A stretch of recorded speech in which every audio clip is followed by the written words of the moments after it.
The Grudge-Raker. The Grudge-Raker has two main roles. The Grudge-Raker excels at killing waves of clan and slave rats, as well as killing the ambient trash. That is to say, the rats that stand around idle throughout the level. The Grudge-Raker is also very effective against unarmored specials, such as the Globadier and Gutter Runner. Moving does not decrease the accuracy of the Grudge-Raker, making this a fantastic weapon for quickly killing the ambient trash as your team moves between chokes. Pressing R to manually reload is very important on this weapon. Bardin will not begin automatically reloading until the chamber is fully empty, and the wait period between firing the final shot and the reload beginning is quite large, so a manual reload will significantly increase the weapon's DPS. The Grudge-Raker holds 2 shots in the chamber by default and fires 8 pellets per shot. The Grudge-Raker does not have a headshot multiplier and its rounds have no travel time. Pellets have penetration and can damage up to 2 rats each. Like all shotgun types, this weapon is very effective against the unarmored specials, Globadiers and Assassins, who both have 30 and 20 health respectively. At close range, the Grudge-Raker can one-shot either of them.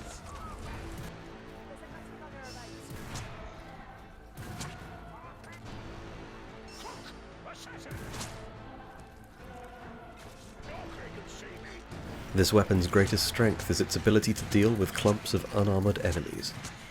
At close range, the pellets deal 5 damage each to clan and slave rats, resulting in 40 damage per shot, more than enough to kill a clan rat on Cataclysm, as they have 10 health each.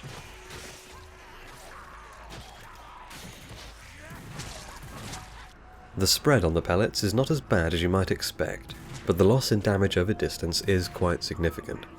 At maximum range, the pellets only deal 2 damage each against every armor type, which is less than half the damage dealt at optimal range in the case of unarmored enemies. The Grudge-Raker deals no damage to armored enemies, such as storm vermin or rattling gunners. In order to damage them at all, you have to aim for the face. However, when under the effects of a strength potion, the Grudge-Raker is amazing at killing armored enemies. Killing an entire storm vermin patrol is very easy with a strength potion active. The pellets do 2.3 damage to resistant enemies, i.e. the Rat Ogre and Packmaster. On Cataclysm, a Packmaster has 36 health, meaning it takes 2 full blasts at point blank to kill a Packmaster, dealing 36.8 damage. In practice, it will usually take 3 shots, because the Packmaster has a slim profile, so some pellets will miss, and you may need to start shooting outside of the optimal range to kill it in time. The Grudge-Raker is one of the few weapons in the game that you need to account for recoil on between shots by manually pulling the crosshair down. You need to manually compensate for recoil by adjusting your mouse position for 2 reasons. Firstly, to allow successive shots to still hit accurately, and secondly, to maintain a resting crosshair position.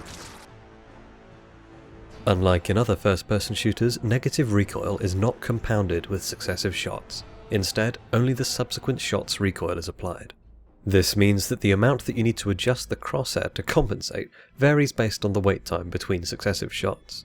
Again, unlike in other first-person shooters, this disconnects your resting mouse position relative to the resting crosshair position after firing successive shots with varying delays between the shots. This effect worsens with more shots in the clip, so playing with the extended magazine trait will make this weapon feel more unwieldy.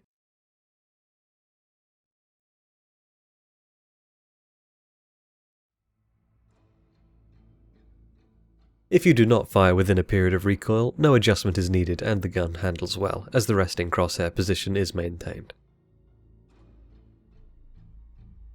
It's also worth noting that the secondary fire of the Grudge-Raker is a melee attack, which deals 3 damage, enough to kill a slave rat on Nightmare, but switching to a real melee weapon is usually the better choice.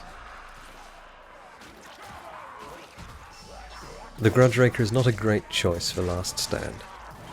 It consumes ammo at a rapid rate and there is a limited supply available, so this can be quite detrimental to the team. Waves of storm vermin are one of the biggest threats in last stand, and with strength potions much rarer in this mode, the Grudge-Raker is very ineffective against them.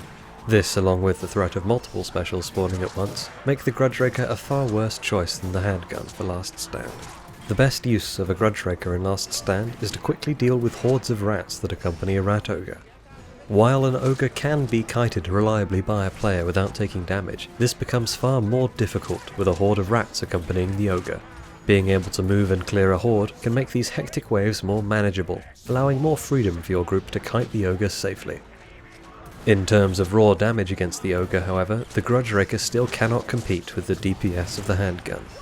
The Grudge-Raker, like all weapons that lack a headshot multiplier, does in practice have a 1.5 times headshot multiplier against the Rat Ogre. The Grudge-Raker deals 18.4 damage per shot to Rat Ogres at close range, while the handgun deals 40 damage per shot at any range. Despite the Grudge-Raker's higher rate of fire, this is not enough to compete with the increased damage per shot of the handgun, especially when taking the handgun's 2 times headshot multiplier into account.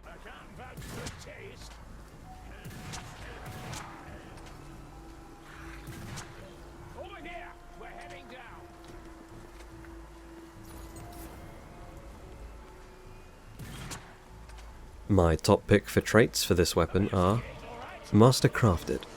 The faster reloading of Master Crafted is essential. It keeps the DPS high and allows you to engage more targets before they close the distance. Targeteer. Targeteer increases the weapon's effective range, taking advantage of the Grudge-Raker's ability to quickly pick off rats at a medium distance. The final trait should be selected based on your playstyle. If you find yourself often in need of health, Bloodlust may be for you. If you need more ammo, Scavenger works well. And if you need neither of those, Rupture will allow you to kill clumped enemies even better by increasing your penetration. I smell some ammunition. The Grudge-Raker is not a terrible weapon. The fact that it remains accurate whilst moving and can fire quite quickly makes it good for clearing ambient trash. The Grudge-Raker's ability to kill close and medium-range Globadiers, as well as Assassins and Packmasters, make it a viable choice on the condition that you have a team composition with enough special killers to allow you the opportunity to take it. It is less consistent overall than a blunderbuss, though, so I would prefer to have a Kruber with the blunderbuss and a Bardin with a handgun, instead of the other way around. Once again, I must reiterate that melee weapons are fantastic at killing clan and slave rats, so it's best to have a ranged weapon that allows you to kill specials. The Grudge-Raker's inability to deal with armoured or long-range specials mean that I would prefer the handgun overall, since it fills a more valuable role. This has been a Rats Chats weapon review. We will be back next time with more Vermintide.